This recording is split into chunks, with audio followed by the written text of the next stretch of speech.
ডাক্তারবাবু, ডাক্তারবাবু, কি হয়েছে? আমি একটা সমস্যা নিয়ে এসেছি। ঠিক আছে, আপনার যে সমস্যা আপনি আমার চেম্বারে গিয়ে বলবেন। ঠিক আছে, চেম্বারে তো যাবই। তবু ডাক্তারবাবু, আমার সমস্যাটা একটু শুনুন না। ঠিক আছে, বলুন।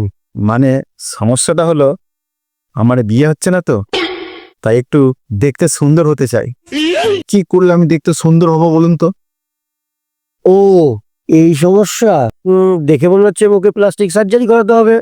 আচ্ছা ডাক্তারবাবু, প্লাস্টিক সার্জারি করাতে কত খরচা পড়বে?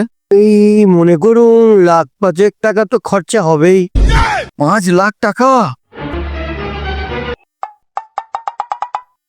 আচ্ছা ডাক্তারবাবু, আমি যদি বাড়ির থেকে প্লাস্টিক নিয়ে আসি তাহলে তো কিছু কম হবে।